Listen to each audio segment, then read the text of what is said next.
ఆమె నీళ్ల ఊట చూచి వెళ్ళి ఆ తిత్తిని నీళ్లతో నింపి చిన్నవానికి త్రాగనిచ్చెను. దేవుడు ఆ చిన్నవానికి తోడైయుండెను. అతడు పెరిగి పెద్దవాడై ఆ అరణ్యంలో కాపురముండి విలుకాడాయెను. అతడు పారాను అరణ్యంలో నున్నప్పుడు అతని తల్లి ఐగుప్తు దేశం నుండి ఒక స్త్రీని తెచ్చి అతనికి పెండ్లి చేసెను. చాలా ప్రార్థన చేస్తాం. ప్రేమ గల తండ్రి, జీవము గల దేవా, ఉదయకాల సమయంలో ఆరాధనలో మీ సన్నిధి మాతో ఉంచండి. మొదటి వర్తమానంలో మీ దాసుని వాడుకున్నారు. ఆరాధనలో స్తుతులు అంగీకరించారు. అక్టోబర్ నెల 3వ ఆదివారం మీ సన్నిధి మాతో ఉంచండి. మీ సేవకుని శిలువ రక్తంలో కడగండి. మాతో మాట్లాడండి. యేసు నామములో అడుగుతున్నాం తండ్రి. దేవుడు ఒక దాసిని ఎంతగానో దీవించాడు. దేవుడు హాగరుకి గొప్ప ఆధిక్యత ఇచ్చాడు. అబ్రహాము శారా ఇంట్లో పనిచేయటం మాటలు కాదు. శారా అంటే రాజకుమారి అని అర్థం. అబ్రహాం అంటే జనములకు తండ్రి, విశ్వాసులకు తండ్రి. ఐగుప్తు దేశం నుంచి ఆగరుని తెచ్చి శారా అబ్రహాంకు భార్యగా ఇచ్చింది. దాసికి ఎంత గౌరవం. దేవుడు కూడా ఒకప్పుడు అప్పుల్లో కూరుకుపోయి నిన్ను లేవనెత్తాడు. నిరాశలో ఉన్నప్పుడు దేవుడు దీవించాడు. దేవుడు చేసిన కార్యాలు మర్చిపోకూడదు. చాలామంది దేవుడు చేసిన కార్యాలు మర్చిపోతుంటారు అన్నమాట. ఒక స్థాయికి రాగానే నిర్లక్ష్యంగా ఉంటారు. ఆగరు శారా మీద తిరుగుబాటు చేసింది. దేవుడికి ఎంత కోపం వస్తుంది. శారా యజమానురాలు, మరి హాగరులో గర్వం ఉంది. శారా అబ్రహాం ఇంట్లో ఉండటం గొప్ప భాగ్యమని అనుకోలేదు. ఎప్పుడైతే ఇస్మాయిల్ పుట్టాడో హాగరు గర్వం పెరిగిందనమాట. శారా కుమారుడు ఇస్సాకును పరిహసించారు. శారాకు బాధ కలిగింది. శారా జీవితంలో దేవుడు ఎన్నో గొప్ప కార్యాలు చేశారు అబ్రహాం జీవితంలో. అలాంటి వారిని చులకనగా మాట్లాడినప్పుడు దేవుడు కోపం వచ్చింది అనమాట. అప్పుడు శారా అంది, దీన్ని ఇంట్లో నుంచి వెళ్ళగొట్టుము. అయితే అబ్రహాము ఇస్మాయిల్ తండ్రి కాబట్టి అతనికి బాధ ఉంటుంది కొడుకు గురించి. ఆగర్ని ఇస్మాయిల్ని బయటికి పంపడానికి అబ్రహాం సందేహిస్తున్నాడు. ఎంతైనా కొడుకు కదా, ఆవిడ భార్య కదా. అయితే దేవుడు అన్నాడు, శారా చెప్పినట్లు ఈ దాసి కుమారుడిని, దాసిని వెళ్ళగొట్టు. రెండవది, ఇస్సాకు వలన కలిగిందే నీ సంతానం అని దేవుడు చెప్పాడు అనమాట. అబ్రహాం చాలా బాధపడ్డాడు. అయితే అబ్రహాము ఆదికాండం 17-18లో ప్రార్థన చేశాడు ఇస్మాయిల్ గురించి. ఇస్మాయిలు సంతానం దీవిస్తానని దేవుడు చెప్పాడు అనమాట. ఇస్మాయిల్ సంతానం కూడా నేను దీవిస్తాను. దేవుని దగ్గర వాగ్దానం తీసుకోవాలి. ఒక పెళ్లి కోసం ప్రార్థన చేస్తున్నావు, దేవుని దగ్గర వాగ్దానం తీసుకో. లేకపోతే నువ్వు చాలా పిల్లు పడతావు. ఒక ఇంటి నిర్మాణంలో దేవుని దగ్గర వాగ్దానం తీసుకో. కొంతమంది పిలుపు లేకుండా సేవకు వస్తుంటారు, వాగ్దానం లేకుండా చాలా బాధలు పడుతుంటారు, చిక్కులు, సమస్యలు. మరి గంగాధర గారు అనొచ్చు, ఈయన చదువు లేదు, ఈయనే సేవ చేస్తాడు, మాట్లాడటం పెద్దగా రాదు అని అనేక మంది అనవచ్చు. ఆయన దేవుడు వాగ్దానం చేశాడు. కాబట్టి ఎవరేమన్నా ఆయన దేవుని సేవకు వచ్చారు, దేవుడు ఈ సేవను దీవించారన్నమాట. వారి కుమారుని కూడా దేవుడు దీవించాడు. ఇక్కడ వాగ్దానం ముఖ్యం. బైబిల్లో చాలా వాగ్దానాలు ఉన్నాయి. మనకి 31st నైట్ వాగ్దానం ఇస్తారు. అది కాకుండా ప్రతి విషయంలో వాగ్దానం తీసుకోవాలన్నమాట. నేను వాగ్దానం తీసుకోకుండా ఏ పని చేయను. దేవునితో వాక్యం ద్వారా మాట్లాడి నీకు వాగ్దానం ఇస్తారన్నమాట. కనుక అబ్రహాంకి దేవుడు చెప్పినప్పుడు అబ్రహాం ధైర్యం వచ్చింది. అందుకనే శారా మాట విని ఆగర్ని బయటికి పంపించాడు అన్నమాట. దానికి కారణం ఆగర్లో గర్వం లేకపోతే దేవుడు శారా ఇంట్లో ఉంచేవాడు. చాలామంది గర్వాన్ని బట్టి దేవుని కార్యం జరగదు. ఆత్మీయ గర్వము, ధన గర్వము, అందాన్ని బట్టి గర్వపడటం, కుల గర్వము, ఉద్యోగాన్ని బట్టి గర్వపడటం, చాలా గర్వాలు ఉంటాయి అన్నమాట. దావీదు కీర్తనలు 31:23 యెహోవా విశ్వాసులను కాపాడును, గర్వంగా ప్రవర్తించే వారికి గొప్ప ప్రతీకారము చేయను. అలా యాకోబు పత్రిక 4:6 దేవుడు అహంకారులను ఎదిరించును, దీనిలో కృప అనుగ్రహించును. కాబట్టి శారాలో ఉన్న విధేయత, వినయం హాగర్లు కనపడలా. కొంతమంది ఊరికి గర్వం, ఏమీ లేకపోయినా గర్వపడుతున్నారు అన్నమాట. నేను బాగా పాటలు పాడతాను, ఆరాధన బాగా చేస్తాను. దేవుడు గర్వాన్ని సహించుడు. అహంకారం అంటే దేవుడికి ఇష్టం ఉండదు అన్నమాట.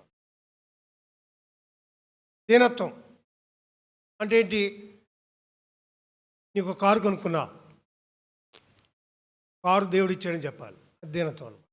ఆ కారు ఉంది అనుకోకూడదు. మంచి బంగ్లా కట్టాం, అయ్యా మీ బంగ్లా బాగుందంటే నేను కదండి దేవుడు నాకు ఇచ్చాడని చెప్పాలి. దేవుడు నేను వాడుకుంటున్నాడు అన్నప్పుడు, నేను మంచి ప్రసంగిడు అన్నప్పుడు దేవుడు నన్ను వాడుకుంటున్నాడని చెప్పాలి, కానీ గర్వపడకూడదు అనమాట. చాలామంది సేవకుల్లో కూడా గర్వం ఉంటుంది. చాలా హై లెవెల్ ఉంటారన్నమాట. నేను కారు ఉంటేనే వస్తాను, ఏసీ హోటల్లో రూమ్ ఉంటే వస్తాను, నా రేటు 10,000. బైబిల్ ఏముంది? మీరు ఉచితంగా పొందితిరి, ఉచితంగా సేవ ఉచితంగా చేయాలి. 30 సంవత్సరాల సేవలు ఎప్పుడు ఎవరిని కానుక అడగలేదు. మరి మేము టీవీలో వర్తమానం ప్రార్థన టీవీలో వచ్చినప్పుడు కొంతమంది నెంబర్ అడుగుతుంటారు, మీ నెంబర్ వేయండి. వద్దయ్యా, మీరు ఫోన్ చేయండి, నెంబర్ చెప్తాం. ముందే నెంబర్ చెప్పేసి స్పాన్సర్ నాకు ఇంత కావాలి, 1,00,000 ఇచ్చేవాళ్ళు 10 మంది కావాలి, ఇట్లా చెప్తున్నారు అన్నమాట. అందుకే దేవుడు చాలామంది సేవకుల్ని పరలోకాన్ని పిలిచేసాడు అన్నమాట. పద్ధతులు నచ్చగా సరి చేసుకుని కరోనా టైంలో కొన్ని వేల మంది సేవకులు చనిపోయారు అన్నమాట. దీని అర్థం, ఒక ఆయన అన్నాడు, దేవుడు మంచోడితే ఎందుకు సేవకులను తీసుకున్నాడు?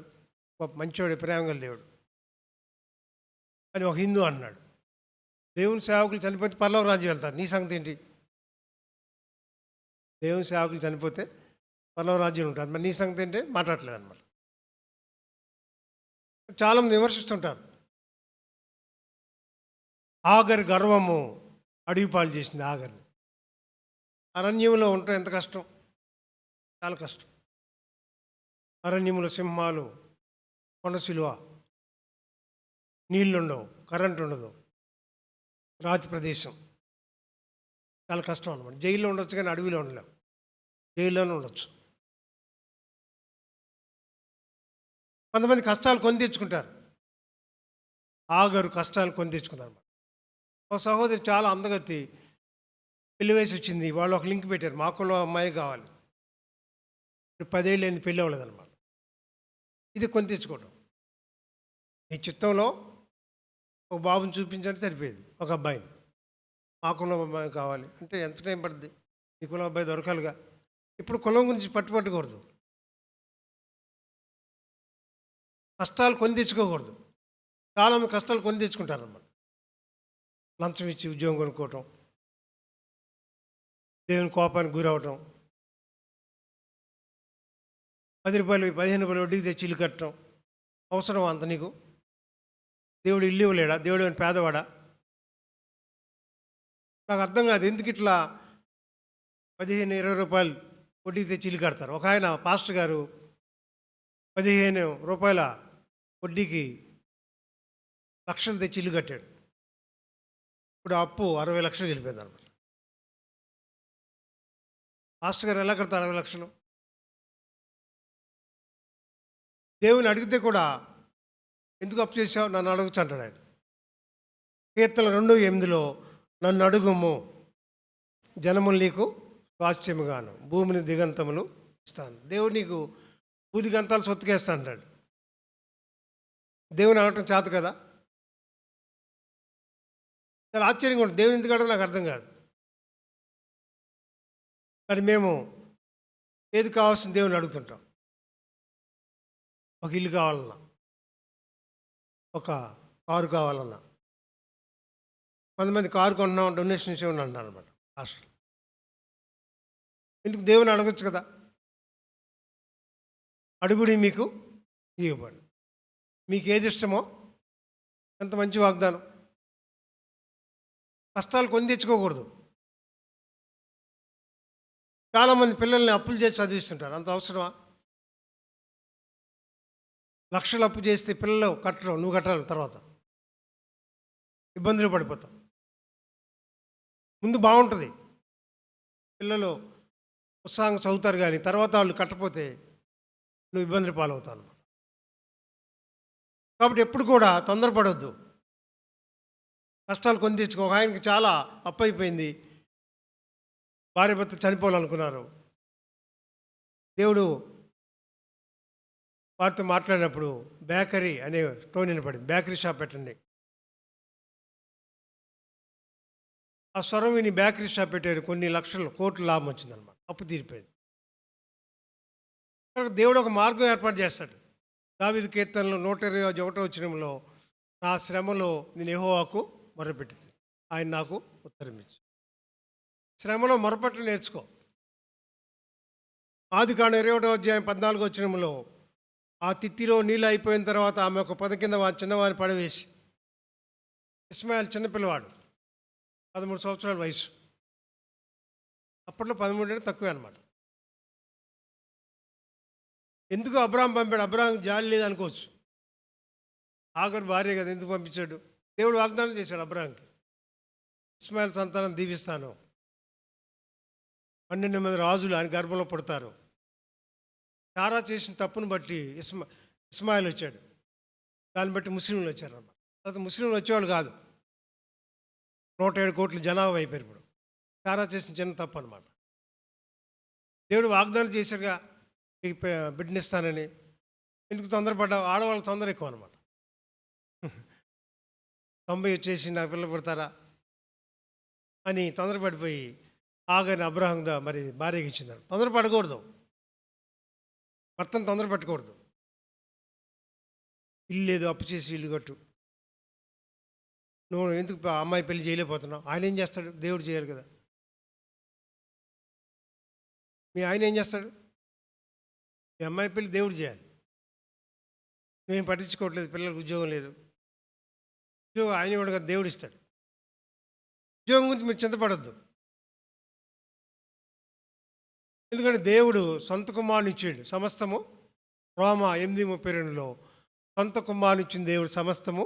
ఎందుకు సొంత కుమారుని ఇచ్చాడు ఆయన? అది మీరు గుర్తుపెట్టుకోండి. కొడుకుని ఎవరెవరో, కూతుర్ని ఎవరెవరో ఇచ్చిన దేవుడు సమస్తం ఎందుకు ఇవ్వడం? ప్రార్థించకపోయినా పలకరించుకుంటావు, మాట వినకపోయినా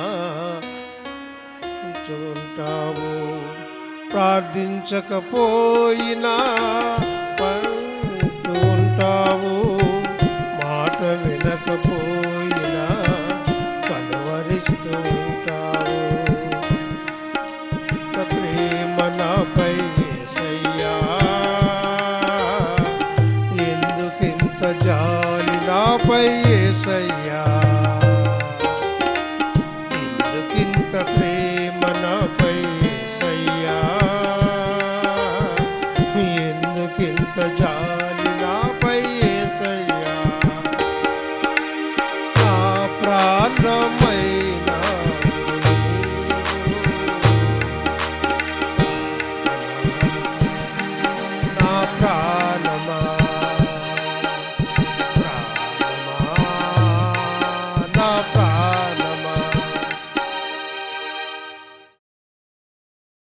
చేతులు కాలేక ఆకులు పట్టుకుంటే ప్రయోజనం లేదు.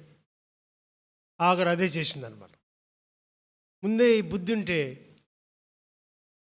చాలా ఇంట్లో ఉండేది. ఈ బుద్ధి ముందే ఉంటే బెయేర్షెబ అరణ్యములో అటు ఇటు తిరుగుతుండేది. అంటే ఏం చేయాలి, కొంతమందికి ఏం చేయాలి అర్థం కాదు. డబ్బు కోసం అటు ఇటు తిరుగుతుంటారు. మాకు కూడా నెలకి 1,50,000 కావాలి ఎల్ఎఫ్సికి. మ్యాగజైన్ 15,000 పైన అనమాట. ఎప్పుడు అటు ఇటు తిరగల. మా పత్తి ఏంటంటే డబ్బులు లేకపోతే ఆపేస్తాం అంతే. అయ్యా మీరు డబ్బులు పంపడం మ్యాగజైన్ ఆగిపోయింది. No, top magazine. మనకి ఎందుకు ఇదంతా అప్పులు చేసి మ్యాగజైన్ వేయటం? అప్పులు చేసి సేవ చేయటం మా జన్మలో లేదన్న. మా పిల్లలకి అదే నేర్పాం. మీరు అప్పు చేయకండి. మీటింగ్ పెట్టాలి, అప్పు చేయకండి. లేకపోతే ఒక కీబోర్డ్ కొనాలి, అప్పు చేయకండి. నేర్పా. పేపర్ తీసుకొని రాసుకోండి కీబోర్డు. మా ఐజకు గన్నవరంలో చర్చ్ ఉంది. చర్చిలో వచ్చి ఆఫరింగ్స్ కూడా కమిటీకి అప్పు చెప్పేశాడు అన్నమాట. అది తీసుకోడంట. కమిటీ చేతిలోకి వెళ్ళిపోతుంది. మీరు నాకు జీతం ఇవ్వండి అన్నాడు. నీకు ఎంత వస్తే అంత నాకు ఇష్టం అన్నాడు. నాకు చాలా సంతోషం కలిగింది. డబ్బులు కమిటీ చేతిలోకి వెళ్ళిపోతే బ్యాంక్ అకౌంట్ వాళ్ళ పేరు మీద అనమాట, జాయింట్ అకౌంట్. ఐజక్ డబ్బులు తీసాలో తెలిసిపోద్ది అని ఆయన అట్లా పెట్టుకున్నాడు. ఎందుకు దేవుడు నాకు ఇస్తాడు. మరి ఆయన ప్రార్థన చేస్తే మంచి ఎటిగే కారు దేవుడు ఇచ్చాడు, 13 లక్షలు. కాబట్టి ఎందుకు దేవుని అడగవు? ఎందుకు అప్పు చేస్తావు? నిజంగా అప్పు చేస్తే మనశ్శాంతి ఉండదు. కొంతమంది వచ్చిన జీతం పెన్షన్ అప్పులు కట్టేసి చాలా వేదన పడుతుంటారు, చాలా బాధ కలుగుతారు, అటు ఇటు తిరుగుతుంటారు బంధువుల ఇంటికి. లక్షమ్మ వాళ్ళు ఏమంటారు, మీరు ప్రభువు నమ్ముకున్నావు ఎందుకు మమ్మల్ని అడుగుతూ ఉంటారు అన్నమాట. ఎందుకు అప్పు చేస్తున్నావు? దేవుని నామానికి అవమానం అన్నమాట. నువ్వు అప్పు చేస్తే దేవుడు పేదవాడు కాదు, రాజులకు రాజు, ప్రభువులకు ప్రభు. అప్పు చేస్తే ఆయనకి అవమానం. చాలామంది, నేను గుడివాడ వెళ్ళాను, పాస్టర్కి 38 లక్షలు అప్పు ఉంది. ఎంతమ్మా? 38 లక్షలు. ఎట్లా తీర్చాను నాకు అర్థం కాదు. నాకు టెన్షన్ ఏర్పడింది. అప్పు చేసే దేవుడు ఎందుకు? అప్పు చేయడం పాపం అంటలా. అప్పు చేయడం వల్ల దేవుడు ఎందుకు అంటాం? ఒక రాజుగారి కొడుకు అప్పు చేశాను అనుకోండి, వాళ్ళందరూ నవ్వుతారు. బిగపట్టుకో, అప్పు చేయకుండా సింప్లిసిటీ నేర్చుకో. నేను చాలా కాలం విజయవాడ రాగానే సిటీ బస్సులు తిరిగాను అనమాట. కొందరు అన్నారు, మీరు వెహికల్ తీసుకొని లోన్ మీద వద్దు, ఎందుకు వాడు వచ్చి ఇంటికి వచ్చి అట్టపోతే తీసుకెళ్ళిపోతారు. బస్సులు వెళ్తే వాడుకోరా? ఏమండి, బస్సులు వెళ్తే వాడుకో, రిక్షాలు వెళ్తే ఆటోలు వెళ్తే వాడుకుంటారు కదా. ఎందుకు? కొంతమంది మీరు కారు కొనమన్నారు. ఎందుకు కారు? అది స్టేటసా? మంచిది, దేవుడు ఇస్తే తీసుకుంటాం. ఇవన్నీ మీరు నేర్చుకోవాలి. చెప్పారు సిద్దిపేట ప్రకాష్ గారు, మీరు ఫలించాలని చెప్పారా? ఎప్పుడు చర్చకు వచ్చి వెళ్ళటం కాదు, ఫలించాలి. ఎందుకు అటు ఇటు తిరుగుతున్నావు, పరిగెడుతున్నావు, బంధువులు ఫోన్లు చేస్తున్నావు, జగన్ చుట్టూ తిరుగుతున్నావు? మాకు జగన్ బ్యాంకులు వేసాడులే తిట్టంగా ఉన్నారన్నమాట. తర్వాత జగన్ మరి అధికారులు లేకపోతే నీ పరిస్థితి ఏంటి? తర్వాత రాలేదనుకోండి, నీ డబ్బులు పడవ బ్యాంకులో. గవర్నమెంట్ మీద ఆధారపడటం ఏంటండి? జగన్ కూడా సోమరులు చేస్తాను మనుషుల్ని, పెన్షన్లు జీతాలు ఆపేసి వీళ్ళందరూ పంచడం అనమాట. తప్పని కాదు, దీనివల్ల పనికి వెళ్లకుండా కొంతమంది అంటే మనకు లోకస్తులు చెడిపోతున్నారు అన్నమాట. ఆదికాండం 21:16 ఈ పిల్లవాడి చావు నేను చూడలేను, ఇంటి మీద దూరం వెళ్ళి అతనికి ఎదురుగా కూర్చున్నాను. అంటే కొడుకు చచ్చిపోతాను అనుకున్నాడు అనమాట. ఆఖరు అనుకుంది. ఎవరు కూడా కొడుకు కూతురు చచ్చిపోతే ఓర్చుకోలేరు. వాళ్ళ సమస్య నీళ్ళు కావాలి. నీళ్ళే కాదు, అడవిలో కరెంట్ ఉండదు, అడవిలో మరి ఒక్కలే, ఈ స్త్రీ, రాజు ప్రదేశం, మాట్లాడడానికి ఎవరు ఉండరు. పనిష్మెంట్ అనమాట. దేవుడు పనిష్మెంట్ ఇచ్చాడు. దేవుడు తాను ప్రేమించే వారిని గద్దించి శిక్షించాడు. యోబు గ్రంథం 5:16 గాయము కట్టు. దేవుడు ఎందుకు గాయం చేయటం, మరి గాయం కట్టడం ఎందుకు? గాయం చేయబోతే మాట విను. కొందరు అంటారా, మరి దేవుడు గాయం చేయడం ఎందుకు, కట్టడం ఎందుకండి? గాయం చేయబోతున్న మాట విన్నావు, మోకాళ్ళు వంగవు, బెడ దిగవు. గాయం చేస్తే బెడ్ దిగు. ఒక ఆవిడ ఎప్పుడు ప్రాబ్లం చేయదు, క్యాన్సర్ వచ్చింది, బెడ్ దిగింది అనమాట. క్యాన్సర్ రాకముందు అసలు చర్చికి వెళ్ళటం కానీ పడుకోవటం దిట్టంగా భోంచేసి. ఇప్పుడు చాలామంది కరోనా లాగానే చర్చికి రాకుండా లైవ్లో ఆరాధన వస్తుందండి. మరి మందిరం ఎందుకు? కీర్తనలు 84:4 నీ మందిరం మంది నివసించేవారు. దాని మందిరం ఎందుకు మరి? టీవీ లైవ్ ఆరాధనలో పాల్గొని అక్కడే కానుకలు వేసేస్తారు. వాళ్ళు అంటున్నారు, నెంబర్ ఇస్తున్న కానుకేయండి. చాలా తప్పది. మీ సంఘంలో మీరు తీసుకోవాలి, కానీ అందరు నాకు కానుకేయండి అని అంటాం, ఆ పాస్టర్ తప్పనమాట. మీరు అట్లా వేయకండి, మీ పాస్టర్ గారికి ఇవ్వండి. నువ్వు ఎక్కడ భోంచేస్తున్నావు ఆత్మీయంగా అక్కడే కానుకోవాలి. కానీ మాలాంటి సువార్తికులు కావచ్చు, మా సంఘం లేదు కాబట్టి వాళ్ళ సంఘాలు ఉన్నాయి, మీరందరూ మా కానుకలు ఉండండి ఎట్లా? దేవునామానికి అవమానం అనమాట. అందుకే అలాంటి మెసేజ్ నేను అసలు అమ్మగారు చూస్తాను, నేను చూడను. వెంటనే డబ్బులు అడిగి ఫోన్ పెట్టి మీ డబ్బులు ఏంటంటే ఎట్లా? మరి మన పాస్టర్ గారి సంగతి ఏంటి? వీళ్ళందరూ డిజిటల్ లైవ్ ఇచ్చేసి స్థానిక కాపర్లు దెబ్బ కొడుతున్నారు అన్నమాట. హాస్టల్ గౌరవం ఏముంటుంది? డిజిటల్ పెట్టేసి ఇక్కడ రండి. హాస్టల్ గారు ఎంతమంది ఉన్నారు విజయవాడలో, డిజిటల్ అవసరమా? వాళ్ళు కడుపు కొడితే ఎట్లా? ఆలోచించాలి. చాలామంది పాస్టర్లు సేవ చేస్తుంటే నేను డిజిటల్ పెడతాను రండి మరి. పాస్టల్ కదా, దాన్ని వ్యతిరేకించండి. సచిన్ గారు కూడా అది ఇష్టపడరు. ఈ మధ్య ధర్నాలు జరుగుతున్నాయి డిజిటల్ సేవ, అది మంచిదే. అందరు కానుకలు ఎవరిస్తారు మరి? అందరు డిజిటల్కి ఇచ్చేస్తారు అంటున్నారు పాస్టర్లు. మరి పరిస్థితి భయంకరంగా ఉంది, అడవిలో ఉంది, తాగటానికి నీళ్ళు లేవు, కొన్ని గంటల్లో చనిపోతారన్నమాట. కీర్తన 145:14 దేవుడు పడిపోవు వారిని ఉద్ధరించేవాడు, కృంగిన వారిని లేవనెత్తు. దేవుడు హాగర్ గాయం చేశాడు, గాయం కట్టాడు. ఆయన ఎలా కట్టాడు? ఆదికాండం 21:17. ఆకాశం నుండి హాగరును పిలిచి, హాగరు నీకేమి వచ్చినది, భయపడుకుము. చాలా దేవుడు గాయం కట్టాడు కూడా, గాయం చేసిండు ఆయనే, అడవి పంపింది ఆయనే. అట్లా అడవిలో వదిలేలా. దానికి కారణం హాగర్ కాదు, అబ్రహాంతో దేవుడు వాగ్దానం చేశాడు ప్రార్థనలో. మరి నీ బిడ్డల కోసం నువ్వు వాగ్దానం తీసుకో. చాలామంది అంటారు, మీ పిల్లల సేవకు వచ్చారండి, మేము వాగ్దానం తీసుకుని వచ్చాం. పిల్లలు కూడా వాగ్దానం తీసుకుని సేవకు వచ్చారు. అందుకు చాలామంది పాస్టర్లకు అప్పులు ఉంటాయి, మా బాబోళ్ళకి అప్పులు కూడా లేవు. ఉన్నదాంతో తృప్తి పడాలి. ఫిలిప్పీ 4:11 మీరు కలిమిలో లేమిలో సంతోషంగా ఉండాలి. సంతృప్తి నేర్చుకోవాలి. కనుక దేవుడు గాయం చేసి గాయం కట్టాడు. ఎలా కట్టాడు? ఒక దూత వచ్చింది, ప్రైజ్ ది లార్డ్. దూత రావటం మాటల సడన్గా అర్ధరాత్రి జగన్ మీ ఇంటికి వస్తే మీకు ఎలా ఉంటుంది? తలుపు కొట్టి వస్తారు, ఈ ఓట్ల కోసం జిమ్మికులు చేస్తారు వీళ్ళు. ఓహో జగన్ గారు వచ్చారు మా ఇంటికి అనుకుంటారు. దేవుని దూత వచ్చింది. ఎవరు వచ్చారమ్మా? కనుక దేవుడు హాగర్ని వదిలేలా, బుద్ధి చెప్పడానికి తెచ్చాడు. అరణ్యం ఎలుగెత్తి ఏడ్చింది. కీర్తన 77:1 నేను ఎలుగెత్తి మొరపెట్టుదునో, ఎలుగెత్తి నా దేవునికి మొరపెట్టు. కాబట్టి కరోనా టైంలో ఎలుగెత్తి మొరపెట్టు. నాకు పని లేదు, వ్యాపారం లేదు.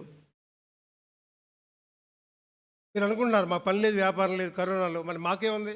సేవకులకి కరోనాలో మీటింగులు లేవు, తెచ్చి నడపట్ల. మేము ఎట్లా బతికాం? కరోనాలో వ్యాపారాలు లేవండి, లేకపోతే నా ఉద్యోగం లేదు, నా పరిస్థితి ఏంటి అనుకుంటున్నాను. మీరు అడవిలో ఆగర్ను పోషించి దేవుడిని పోషిస్తాడు. Praise the lord. అరణ్యంలో ఆగర్ పశ్చాత్తాపం వెలిగి తేడ్చింది. వాళ్ళు పశ్చాత్తాపం వచ్చే వరకు దేవుడు దూతను పంపల. విరిగిన మనసే ఆయనకి ఇష్టమైన బలు. నీకు పశ్చాత్తాపం రావాలి. యోబును కూడా పశ్చాత్తాపం వచ్చేందరూ దేవుడు దీవించాల. యోబు గ్రంథం 42:6లో నేను బూడిదలో పడి పశ్చాత్తాపడుచున్నాను. 42:10లో యోబుకు 2 ఆశీర్వాదం అనుగ్రహించాడు. పశ్చాత్తాపం తర్వాత వస్తుంది నీ దీవెన. నీ గర్వం విషయం పశ్చాత్తాపడు. లేకపోతే నువ్వు చేసే వడ్డీల విషయం పశ్చాత్తాపడు. వడ్డీకి ఇవ్వడం తప్పు, తీసుకోవడం తప్పు. అందుకు నేనంటే చాలామంది కోపం, అప్పు చేయొద్దంట అని నన్ను ఎక్కువ మంది పిలవరు అనమాట. కొంతమంది అయ్యగారు అప్పు చేయొద్దంటారు. నీకు తీసుకోవడం తప్పు, ఇవ్వడం కూడా తప్పే, తీసుకోవడం కూడా తప్పే అన్నాడు బైబిల్లో. యెషయా గ్రంథంలో ఉంది, రిఫరెన్స్ మర్చిపోయాను. కనుక అప్పు లేని వారు ధన్యులు. ఎవరమ్మా? అప్పు లేనివారు ధన్యులు. చాలా గొప్పవాడు ఆయన. అప్పు లేనివాడు ధనవంతుడు అనమాట. మీరు ఇలా సహారా పెద్ద పెద్దలను చూసి వీళ్ళు చాలా కోట్లు వాళ్ళు అప్పు చేశారు, బ్యాంకుల్లో ఎగ్గొట్టారు. వాళ్ళకి విమానం ఉంది. ఎందుకు మనకు విమానం? విమానం ఉండి నరకంగా వెళ్ళే కంటే సైకిల్ మీద ఉండి పర్ల రాజ్యాలు మంచిది. ప్రైజ్ అలాడ్. 4 అంతస్తుల భవనంలో ఉండి నరకంగా వెళ్ళే కంటే పూరి గుడిసెలో ఉండి పర్ల రాజ్యం వెళ్ళటం మంచిది. బిలిగ్రామ్ అంటాడు, నేను కోట్లు సంపాదించి నరకానికి వెళ్ళే కంటే మారు మనసు పొంది పరలోకం గేటు దగ్గర నిలబడితే చాలు. ప్రైజ్ అలాడ్. పరలోకం గేటు దగ్గర ఉంటే చాలు, నాకు వెళ్తే చాలు అన్నాడు. వీళ్ళు పరలోకం గురించి ఆలోచించట్లా. కరోనా వచ్చినా కొంతమంది బుద్ధి రావట్లా. కనీసం 1 కోటి మంది పైన చనిపోతే బుద్ధి రాకపోతే ఎట్లా? 1 కోటి మంది పైన చనిపోయారు. ఎంతమంది అమ్మా? 1 కోటి మంది. లెక్కలో బయట రానివారు గవర్నమెంట్, అలా వాళ్ళు మళ్ళీ ఓడిపోతారని భయం అనమాట. 1 కోటి మంది చనిపోయి నీకు బుద్ధి రాకపోతే ఎట్లా? ఇంకెప్పుడు వస్తుంది బుద్ధి?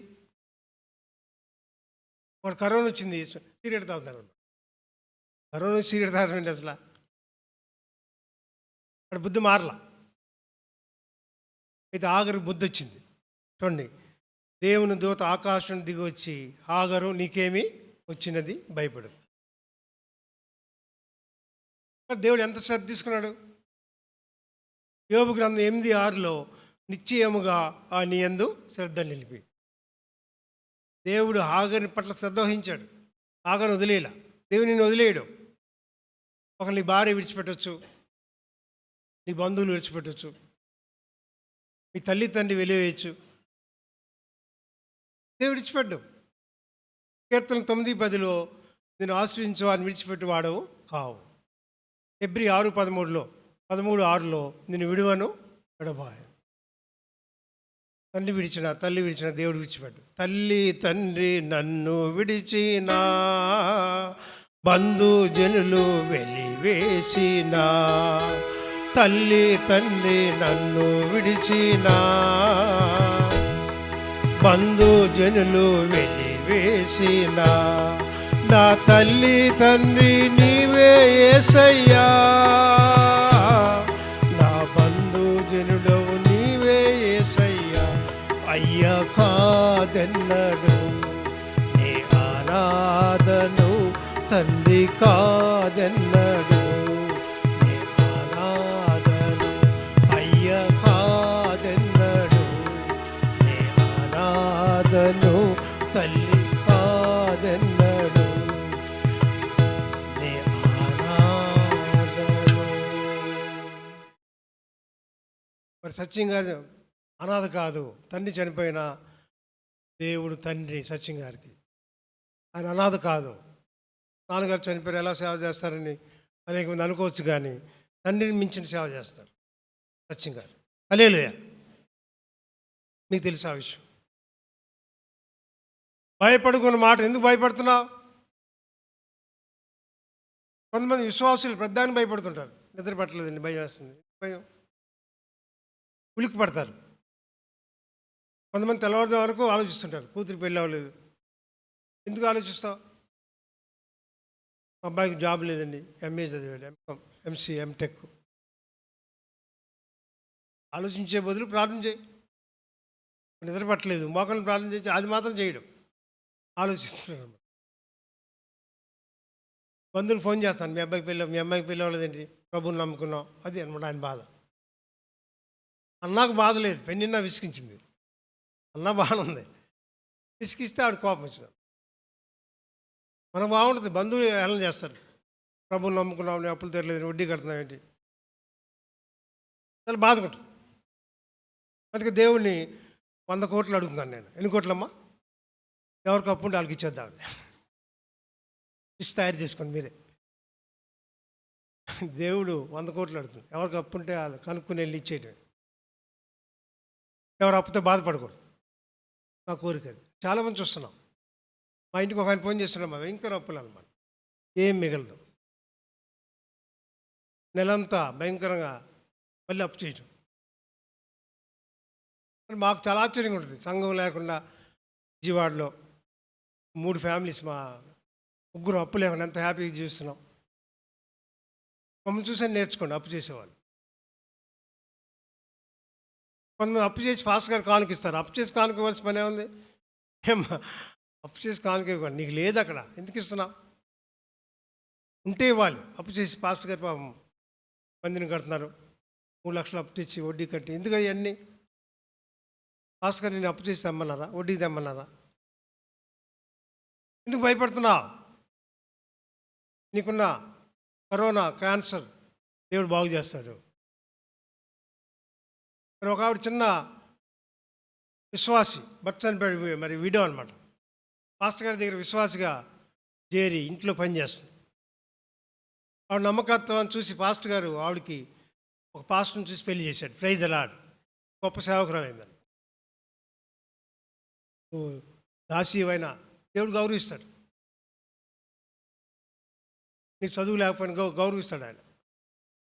నీ పూరి గుడిసెలో ఉన్న గౌరవిస్తాడు ఆయన. నేను నాది పూరి గుడిసె, నాకేం లేదు అనుకోవద్దు. పేదలని మీరు ధన్యులు, దేవుని రాజ్యం మీద. మనకు దేవుడు కావాల్సిన హృదయం. కానీ పూరి గుడిసెలో ఉన్నావా, కారులో తిరుగుతున్నా, ఆయన చూడ్డా. ఆయన దేవుడికి పేదవాళ్ళని చాలా ఇష్టం. ఆ శిష్యులే పేదవాళ్ళు, అదే మనకు గుర్తు. దేవుడి శిష్యుల్ని పెద్ద పెద్ద వ్యాపారస్తుల్ని, గొప్ప వాళ్ళని ఎన్నుకోవాలి. చేపలు పట్టి జాలను, అదే అర్థమవుతుంది ఆయన ప్రేమ ఎంతో. దేవుడు చూపంతా పేదల మీద ఉంటుంది. పేదలను కటాక్షించేవాడు ధన్యుడు. పేదలని మీరు ధన్యులు ఎంత గొప్ప విషయం. నువ్వు పూరి గుడిసెలో ఉన్నా పర్లరాజు వెళ్తున్నావు, అది ఆలోచించుకో. ఏసై నీ ఇంట్లో ఉన్నాడు పూరి గుడిసెలో. ఏసీ రూమ్లో ఆటల దగ్గర లేడు ఆయన. చాలా కోటీశ్వరులు చనిపోయారు మన కరోనాతో. కోటీశ్వరులు చనిపోయారు, మంత్రులు చనిపోయారు. అమెరికాలో పెద్ద పెద్ద ఎంటర్ప్రైజెస్ ఎండి చనిపోయారు. డబ్బు లేదని బాధపడితే నీ అంత అమాయకు లేడు అనమాట. డబ్బు లేకపోతే మంచిది, డబ్బు ఉంటే మనం దొరకం. ఏమ్మా పార్వతి గారు, మన డబ్బు ఉంటే దొరకం. ఎక్కడుంటాం? సౌత్ ఇండియా షాపింగ్ మాల్ ఉంటాం అనమాట.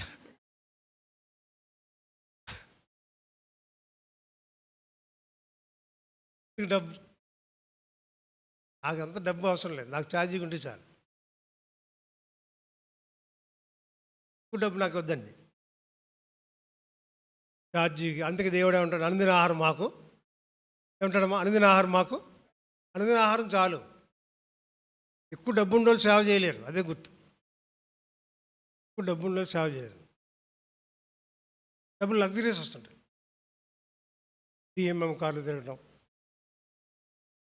ఒకసారి నేను నెల్లూరు మీటింగ్ వెళ్ళినప్పుడు వాళ్ళు ఫోన్ చేశారు, మీకోసం 8,000 షూట్ బుక్ చేసి ఉన్నారు. 800 షూట్ బుక్ చేయమన్నా, క్యాన్సిల్ చేసి. 8,000 షూట్ క్యాన్సిల్ చేసి 800 రూమ్ నాకు ఇవ్వండి సార్. ఎందుకు 8,000 షూట్? నాకు దేవుని డబ్బులు ఎందుకు వెయిట్ చేస్తారు? అదే మీకోసం కారు పంపుతున్నాను, మీ రూట్ చెప్పండి, ఆటో తీసుకొస్తాను అన్న. ఎందుకు మళ్ళీ కారు రావటం వెళ్ళటం? నేను మినిస్టర్నా? సేవకున్నే, ఎందుకే డబ్బు దండగా వచ్చి వెళ్ళటం? ఆటోలో వచ్చేస్తాను. మాస్టర్ గారు బిర్యానీ ఇవన్నీ పంపుతాను. ఫోన్ చేస్తే నేను మా హోటల్ పక్కన ఇడ్లీ తింటా అన్న. పంపొద్దు దయచేసి. ఎందుకు డబ్బు ఖర్చు పెడతారు? కొంతమంది పాస్టర్లు తిండి వాళ్ళు డబ్బు ఖర్చు పెట్టేస్తున్నారు. ఒక పాస్టర్ గారిని బుక్ చేసుకోవడానికి ఒక ఆయన వెళ్ళాడు, ఆయన మెనూ చెప్తున్నాడు. రొయ్యలు బిర్యానీ, మటన్ గోంగూర, జాయింట్లు, ఉదయం 10 గారి, సాయంకాలం 10 గారి. మనిషి బకాసురుడా? తింటాకు వచ్చారు, సేవ కోసం రాళ్ళు. నిజంగా సేవ చేసేట్టు తిండి అసలు ఏమి. ఎక్కువ కాలం బతకాలి, ఎక్కువ మంచి ఆరోగ్యం ఉండాలంటే ఎక్కువ తినకూడదు. దయచేసి బిర్యానీలు మా ఏం తినకండి ఎక్కువ. నేను బిర్యానీ తిని 6 నెలలు అయింది. ఎన్ని నెలలమ్మా తిన్న అసలు. నేను మీటింగ్కి వెళ్ళాను, ఫిష్ కర్రీ చాలా ఏర్పాటు చేశారు. చపాతీ ఇవ్వండి నాకు చాలా. దాంట్లోకి ఏదైనా పర్లేదు వెజిటేరియన్. మీరు అనుకుంటారు పాస్టర్లు బాగా తినేస్తారు అందుకే పొట్ట వస్తుంది అంటారు. మరి పొట్ట తినటం వల్ల కాదు, మీకోసం ప్రార్థన చేయడానికి గుండె జారి పొట్ట వచ్చిందన్నమాట. మీకోసం పాస్టర్లు కన్నీరు కారుస్తారు, గుండె జారిపోయిందన్నమాట. గుండె జారిపోయి పొట్ట వచ్చింది. కాబట్టి ఎప్పుడు కూడా భయపడద్దు. దేవుని దూత వచ్చింది, హాగరు పిలిచి, హాగరు వాట్ ఈజ్ యువర్ ప్రాబ్లం? ఈ మధ్యాహ్నం దేవుడు అడుగుతాడు, నీ ప్రాబ్లం ఏంటి, ఎందుకు బాధపడుతున్నావు? కొంతమంది చర్చకొస్తారు కానీ ఎక్కడో ఆలోచిస్తుంటారు, ముఖం అంతా వికారంగా పెట్టి, ముఖంలో కళ ఉండదు. లేదా భర్త గొడవపడి వచ్చి ఉంటారు, అక్కడ మర్చిపో. ఒకళ్ళు భర్త తిట్టుకుని పట్టించుకోవద్దు, వాళ్ళని భార్య తిట్టుకుని పట్టించుకోవద్దు. కనుక దేవుని దూత వచ్చి ఆగర్తో మాట్లాడిన తర్వాత చూడండి 18వ వచనంలో, నీ చేత పట్టుకొనుము వారిని గొప్ప జనముగా చేసేదనని ఆమెతో అనెను. పైన దేవుడు చిన్నవాని మొర వినెను. ఏమన్నాడమ్మా? దేవుడు చిన్నవాని మొర స్వరము విని. కానీ దేవుడు చిన్న మంద భయపడుకుడు. యేసేపు ఇంట్లో చిన్నవాడు, యేసేపుని దీవించినట్టు అన్నలను దీవించలా. దావీదు ఇంట్లో చిన్నవాడు, దావీదుని దీవించినట్టు అన్నలను దీవించలా. నయమాన్ ఇంట్లో చిన్నది, పని మనిషిని దేవుడు ఆడుకున్నాడు. నేను పెద్దోడు కాదు, బిగ్ షాట్ కాదు అనుకోవద్దు. దేవుడు చిన్నవాని మొర. మరి దేవుడు చిన్నవాళ్ళని వాడుకుంటాడు. మరి పాలి యాంగిషో గారు టీబీ పేషెంట్, చిన్నవాడు. దేవుడు గొప్పగా వాడు, మంచి చనిపోయారు. ఆయన సంఘానికి 20 లక్షల మంది వస్తారు. ఎంతమంది అమ్మా? 20 లక్షలు. ఆయన అన్నాడు ఊహించాల. మరి సచిన్ గారు చాలా చిన్నవాడు, అందరు పాస్టర్లు చాలా చిన్న పాస్టర్ గారు ఎంత గొప్ప సేవ చేస్తున్నారు. పేదలకు పంచడం, పళ్ళు, భోజనం, కూరగాయలు చూస్తున్నాం ఫేస్బుక్లో. రోజు ఆయనే వెళ్తున్నారు స్వయంగా, పాస్టర్ ఎవరు వెళ్ళరు, ఎవరు ఇచ్చి పంపుతారు. ఆయన వెళ్ళి వాళ్ళతో మాట్లాడి స్వయంగా పంచడం. పాస్టర్లో సేవ చేస్తున్నారు కానీ సాంఘిక సేవ చేసేవాళ్ళు లేరు. మదర్ తెరిసేలాగా అయ్యగారు ఈ సంఘ సేవ ప్లాటు సాంఘిక సేవ చేస్తారు. ఆయన మోడల్గా తీసుకుని పాస్టర్లు అందరూ చేస్తే విజయవాడలో పేదవాళ్ళు ఉండరు. ప్రైజ్ అలాడ్. విజయవాడలో పేదవాళ్ళు కనపడరు అసలు. సచిన్ గారిలాగా అందరూ ఉంటే విజయవాడలో పేదవాళ్ళు కనపడరు. వీళ్ళు చేయరు. ఎప్పుడు సేవ చేయాలి, పేదవాళ్ళని చూడాలి కదా. నిన్ను వల్ల పొరుగువాడిని, పొరుగువాడు ఆకలితో ఆకలి భోజనం పెట్టాలి. కేసు అంటాడు, నేను మీ ఇంటికి వచ్చినప్పుడు భోజనం పెట్టారు. ఆయన వచ్చాడా? పేదవాళ్ళు వచ్చారు. ఏ పేదవాడు కనిపెట్టిన ఆపదలు ఉంటే, డబ్బులు ఉంటే 100 రూపాయలు ఇచ్చేస్తాం ఉంటే. అంటే దేవుడికి ఇచ్చినట్టు మనం. అలాగే విధవరాలు పేదవాళ్ళు ఉంటారు, వాళ్ళని సహాయం చేయడం ఆయన చేయాలి మనం. దేవుడు అన్నాడు, నీవు లేచి చిన్నవాళ్ళని లేవనెత్తి చేత పట్టుకుని వారు గొప్ప జనంగా చేసేది ఆమె తను. మరి దేవుడు ఆమె కన్నులు తెరిచినందున ఆమె నీళ్ళ ఓట చూచి వెళ్ళి తిత్తిని నీళ్ళతో నింపి చిన్నవాడిని తాగనిచ్చాను. ఆవిడ దేనికోసం బాధపడింది? వెలిగి తెరిచింది దేనికోసమా? నీళ్ళు వచ్చినాయి లేదా? వచ్చినాయా? అడవిలో నీళ్ళు వస్తాయా? చాలా కష్టం. నువ్వు నమ్మితే దేవుని భయం చూస్తావు. నమ్ముట నీ వాళ్ళు నమ్మవానికి సమస్తం సాధ్యం. అక్కడ ఈ ఏరియాలో మరి మంచి సంఘటన మాటల ఇన్ని లక్షలతో సత్యం గారు. కాబట్టి అరణ్యంలో చూడండి, కింద ఉంటుందమ్మా 19వ వచనం. మరి దేవుడు ఆమె కన్నులు తెరిచినందున ఆమె నీళ్ళ ఓట చూచి వెళ్ళి ఆ తిత్తి నీళ్ళతో నింపి చిన్నవాడిని తాగనిచ్చాను. అటు ఇటు తిరిగింది, ఎలుగెత్తి ఏడ్చింది, కృంగిపోయింది, నిరాశలో ఉంది, భయపడింది. నే కృంగిన వేళ ఓదార్పు నీవేగా, నన్ను బలపరచే నా తోడు నీవేగా. నే కృంగిన వేళ ఓదార్పు నీవేగా, నన్ను బలపరచే నా తోడు నీవేగా. మరువగలనా ఒక్క క్షణమైన యేసు మధుర ప్రేమను, నీ కృంగిన వేళ ఓదార్పు నీవేగా, నన్ను బలపరచే నా తోడు నీవేగా. మరువగలనా ఒక్క క్షణమైనను యేసు నీ మధుర ప్రేమను, యేసు నీ మధుర ప్రేమను. చెయ్యి పట్టుకో నా చెయ్యి పట్టుకో, నీ జారిపోకుండా నే పడిపోకుండా. యేసు చెయ్యి పట్టుకో, యేసు నా చెయ్యి పట్టుకో. దేవుడు హాగరుని కుడి చేత పట్టుకున్నాడు. దేవుడు కుడి చేతిలో ఉన్నావు. యెషయా 49:16 చూడుము అరచేతులు నిన్ను చెక్కుని ఉన్నాను. హాగరు కూడా ఆశ్చర్యపోయింది. అడవిలో మేము చనిపోతాం ఈరోజు అనుకుంది. అబ్బాయి పని అయిపోయింది. కొన్నిసార్లు నా పని అయిపోయింది అనుకుంటాం.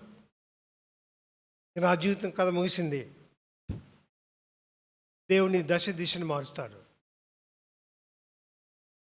మొదట నీ స్థితి కొద్దిగా ఉన్నంత తుదకు మహాభివృద్ధి. మొదట్లో కొద్దిగా ఉంటుంది. సత్యం గారు 4 చిన్న పూరి గుడిసేది. మేము వెళ్ళినప్పుడు పాకది 10-15 మంది ఉన్నారు. 92లో నీళ్ళు అనమాట. 92లో వెళ్ళా. అందరూ హేళన చేస్తున్నాడు. నేను సత్యం గారి గుడిసెలో సేవ చేస్తాను, డెవలప్ చేస్తాడా, 3 పిల్లలు ఎట్లా. మొదట్లో అట్టా ఉంటుంది. నన్ను విమర్శించారు. అయ్యగారు సేవకు వచ్చారు, లెక్చరర్ 4 లక్షలు జీతం వచ్చేది ఈ పాటికి, పిహెచ్డి చేశారు అనుకున్నాను. స్కూల్లో డెవలప్ చేస్తాను. Youth for Jesus school of evangelism 10,000 గ్రామాలు తిరిగాను, 14 రాష్ట్రాలు వెళ్ళాను. ఒక లెక్చరర్ ఉంటే బందర్లో ఉండేవాడిని, మీకు కూడా తెలిసేది కాదు.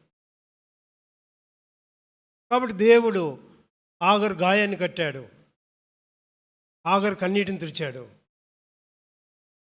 కృంగిని హావను లేవనెత్తాడు, చిన్నవాడిని మొర విన్నాడు, చిన్నవాడికి తోడుగా ఉన్నాడు. మూడవది నీటి ఓట ఇచ్చాడు అన్నమాట. నీళ్ళు కాదు, నీటి ఓటే. Praise the Lord. అడవిలో నీటి ఓట ఎట్లా వస్తుంది? రాతి ప్రదేశం. ఈరోజు మున్సిపల్ పంపుల్లో నీళ్ళు రావట్లా. వస్తున్నాయమ్మా? కొట్టి అసలు పంపులు పనిచేయట్లా. అడవిలో నీళ్ళు ఇచ్చాడు దేవుడు. అప్పుడు ఆగరు ప్రాణం తెప్పరిల్లిందనమాట. అమ్మ, దీనంతటి కారణం ఆగరు కాదు, అబ్రహాంకు వాగ్దానం చేశాడు దేవుడు. అబ్రహాంని బట్టి ఈయన గౌరవించాడు. మీ తల్లిదండ్రుల ప్రార్థన నీకు ఆశీర్వాదం. పెద్ద అయిన తర్వాత తల్లిదండ్రులను గౌరవించు. దేవుడు ఏమన్నా నీ తల్లిని తండ్రిని, మీరు పైకి వచ్చారంటే మీ అమ్మ నాన్న ప్రార్థనలు, అది గుర్తుపెట్టుకోవట్లే మీరు. ఒక కూతురు అంటుంది కొడుకు తండ్రిని, నన్ను మూలం కూర్చొని నీకేం తెలియదు, ఆయన ప్రార్థన చేసి నువ్వు పైకి వచ్చావు, ఆయన మూలం కూర్చోండి, ఆయనతో గడుపు.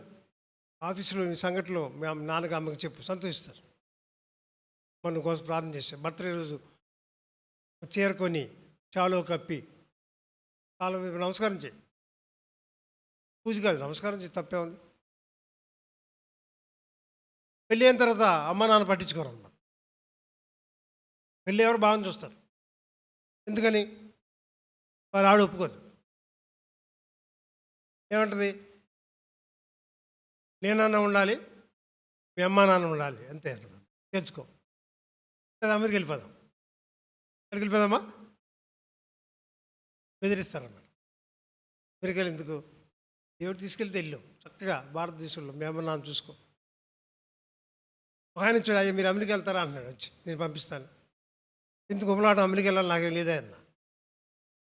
దేవుడు టైంలో వెళ్తాను, మిమ్మల్ని ఇంకా పిహెచ్డి చేయొచ్చు అన్నాడు. సేవ చేయకుండా అమెరికా వెళ్ళి 5 సంవత్సరాలు చదవనా? అది నశించిపోతుంటే అమ్మా ఎందుకు అవసరం అంతా? నాకు అమెరికాలో ఊలాటం లేదు. దేవుడు తీసుకెళ్తే వెళ్తాం టైంకి. నువ్వు డబ్బులు ఇచ్చిన వెళ్తాం ఎందుకు? అవసరమైతే హెలికాప్టర్ కొంటా అన్న, ప్రైజ్ లాడ్. అవసరమైతే హెలికాప్టర్ కొంటాను నేను, అమెరికా కాదు. కాబట్టి హాగరికి ప్రాణం తెప్పరిల్లింది. చూడండి 19వ వచనంలో, 21:19. అతడు పెరిగి పెద్దవాడై ఆ అరణ్యంలో కాపురముండి విలుకాడాయెను. ఉద్యోగం కూడా వచ్చేసింది. విలుకాడంటే ఉద్యోగం కదా, జంతువులను చంపి తేవటం, అమ్మటం. ఆఖరికి ఉద్యోగం బాధ కూడా పోయింది. ముందు చిన్నవాడు తోడుగా ఉన్నాడు, నీటి ఓటిచ్చాడు. మూడోది విలుకాడు ఆయన, ఉద్యోగం అన్నమాట. పిల్లలు ఉద్యోగం లేకపోవడం కారణం నువ్వే. ఎందుకు ప్రార్థన చేయట్లేదు నువ్వు? మా 3 పిల్లలకు ఉద్యోగాలు వచ్చినాయి, ఇద్దరు చేయలేదు అనుకో, నిరుద్యోగ సమస్య అంటే మాకు తెలియదు అనమాట. నేను చెప్పాను గతంలో, మా పాల్బాబుకి ఒకే రోజు 7 ఉద్యోగాలు వచ్చినాయి, 7 గవర్నమెంట్ జాబులు. నేను కాన్వెంట్లు చేసుకుంటాలే, ఎందుకు బేదార్పులు? ఆ గవర్నమెంట్ జాబ్ ఇవ్వు, నువ్వేం చేస్తున్నావు? దేవుని అడగలేవా? దమ్ము లేదు నీకు? అన్యులకు వస్తున్నాయి, నాకెందుకు ఇవ్వు? నువ్వు గొప్ప దేవుడు కాదా? డిసెంబర్లోపు నా గవర్నమెంట్ జాబు అను, ప్రైజ్ అలాడ్. ఏమంటారా? ఇది అనాలి. రోమా 12:12. రోమా 12:12.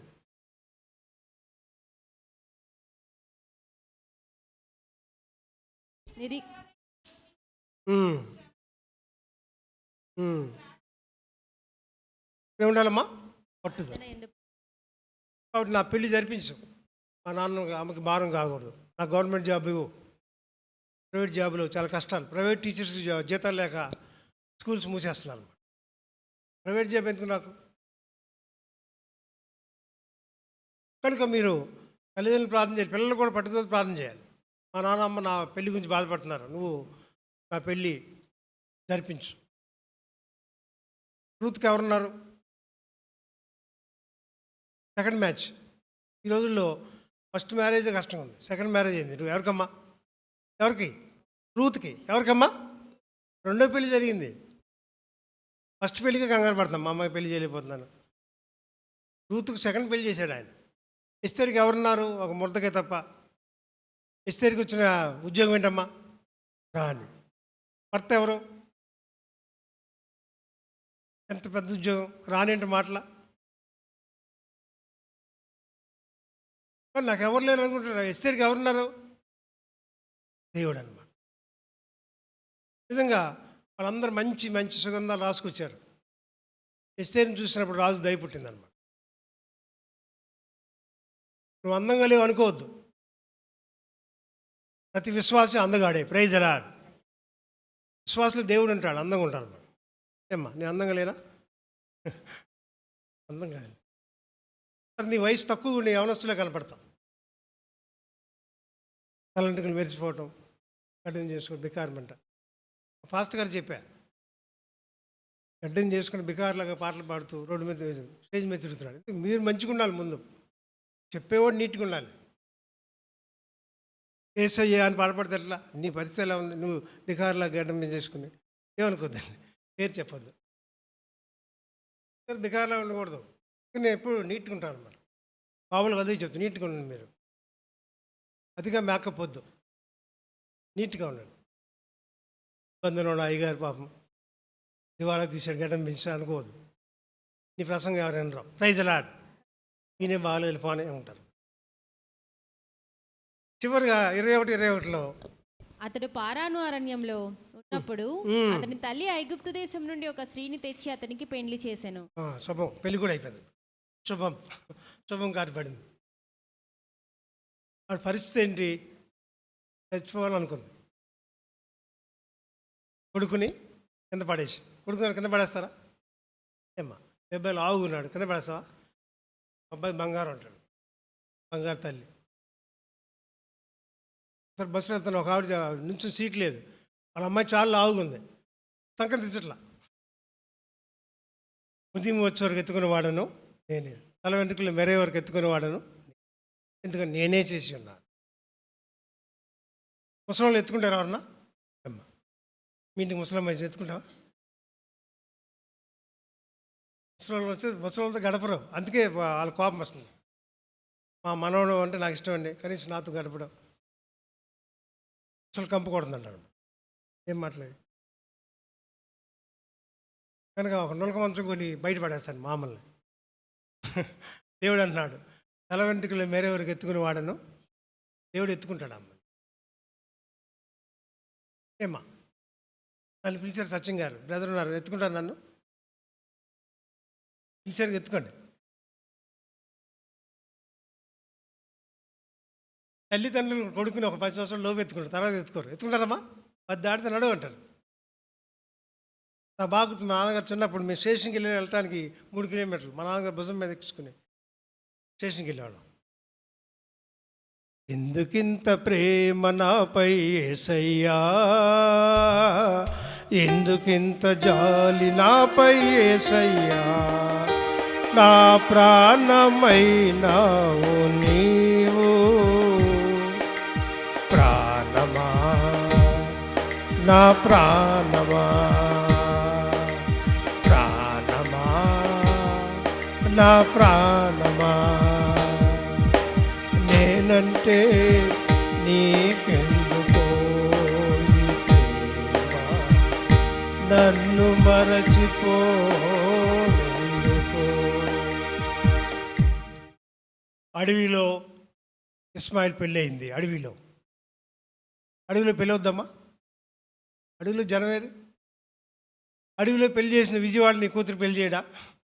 విజయవాడ సిటీలో, ఆంధ్ర రాష్ట్రంలో, టౌన్లో ఉన్నాను. అడవిలో హాగర్ పెళ్లి చేశాడు. మొదటగా హాగర్ని ఓదార్చాడు. హాగర్ మొర విన్నాడు, దేవుని దూతను పంపించాడు. చిన్నవాడు తోడుగా ఉన్నాడు, నీటి ఓటిచ్చాడు, ఉద్యోగం ఇచ్చాడు, పెళ్లి చేశాడు. Praise the Lord. దేవుడు నీ మొర వింటాడు. ఎలుగెత్తి ఏడ్చి ప్రార్థించాడు, కేకలు వేయి. ఆ శ్రమలో యెహోవాకు మొరపెట్టింది. దేవుడు వాక్యం తీయించాడు. Praise the lord. అయ్యగారు ప్రార్థన చేస్తారు. పాస్టర్ గారు రండి ప్రార్థన.